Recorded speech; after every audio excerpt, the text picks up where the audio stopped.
এক সময়ের কথা, একটি ঘন জঙ্গলে একটি ছোট বানর ছিল, নাম মিঠু। মিঠু ছিল খুব চঞ্চল ও চাতুরী। অন্যান্য বানরেরা সব সময় খেলাধুলায় মশগুল থাকত, কিন্তু মিঠুর মধ্যে ছিল এক অদ্ভুত কৌতূহল। সে প্রতিদিন জঙ্গলের নানা প্রান্তে ঘুরে বেড়াত, নতুন কিছু শিখতে চেয়েছিল।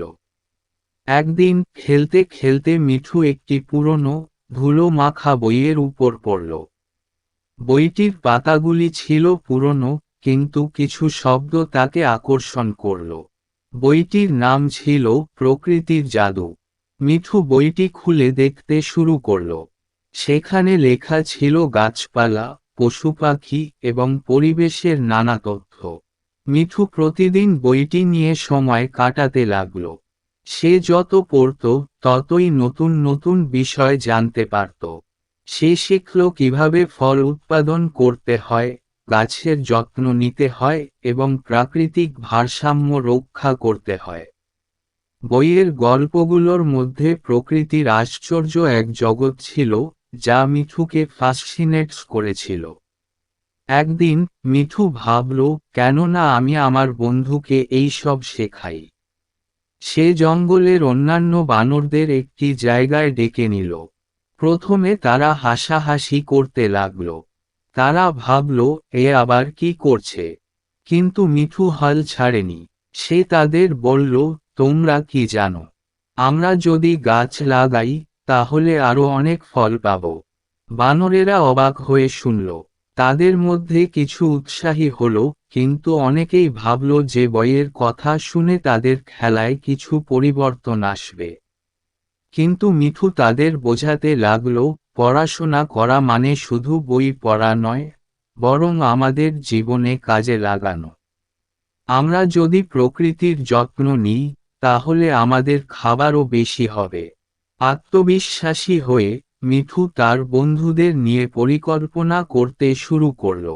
তারা জঙ্গলের এক প্রান্তে গিয়ে বীজ সংগ্রহ করল।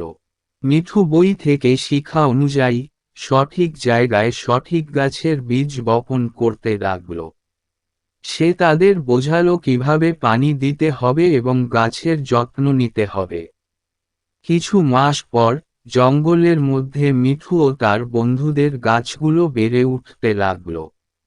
গাছগুলো ফুলে ফলে ভরে উঠল। বানরেরা অবাক হয়ে গেল, তারা বুঝতে পারল মিঠুর পড়াশোনা তাদের জীবনে কত পরিবর্তন আনতে পারে। তারা আগে যে সব সময় খেলাধুলায় মগ্ন থাকত, এখন তারা নিজেদের প্রাকৃতিক পরিবেশের সঙ্গেও পরিচিত হতে শুরু করল। এখন জঙ্গলে নতুন উৎসব শুরু হলো। ফল পেকে গেলে সবাই মিলে তা সংগ্রহ করত এবং একসঙ্গে খেতে বসত। মিঠু খুশি হয়ে তার বন্ধুদের বলল, আমরা আমাদের কাজের ফল পেয়েছি। এই ফল আমাদের সবার জন্য। বানরেরা আনন্দে নাচতে শুরু করল। মিঠু বুঝতে পারল যে পড়াশোনা শুধু নিজেকে নয়, বরং পুরো সম্প্রদায়কে পরিবর্তন করতে পারে। সে তাদের আরও নতুন বিষয়ে শিখতে উৎসাহিত করতে লাগল। ধীরে ধীরে জঙ্গলে অন্যান্য প্রাণীরা, যেমন বুনো শূকর, পাখি এবং আরও অনেক পশু, মিঠুর কাছে আসতে লাগল। তারা সকলেই তার কাছ থেকে নতুন নতুন জিনিস শিখতে চাইল। মিঠুর এই উদ্যম এবং তার প্রচেষ্টার জন্য জঙ্গলে একটি শিক্ষা কেন্দ্র গড়ে উঠল, যেখানে বানরেরা শুধু গাছপালা ও প্রকৃতি নিয়ে নয়, বরং বিভিন্ন বিষয় যেমন গণিত, বিজ্ঞান এবং শিল্পকলাও শিখতে লাগল। এভাবেই মিঠুর গল্প জঙ্গলে সবার মাঝে ছড়িয়ে পড়ল। সে শুধু এক বানর ছিল না, সে হয়ে উঠল সকলের কাছে একটি আদর্শ, একজন শিক্ষক। মিঠুর অধ্যবসায়, কৌতূহল এবং জ্ঞানের প্রতি আগ্রহ পুরো জঙ্গলের পরিবেশকেই বদলে দিল। এইভাবে বানরেরা বুঝতে পারল যে সত্যিকারের শিক্ষা হলো নিজেদের এবং নিজেদের পরিবেশের প্রতি দায়িত্বশীল হওয়া। ভিডিওটি ভালো লাগলে লাইক ও শেয়ার করুন, চ্যানেলটি সাবস্ক্রাইব করুন। ধন্যবাদ।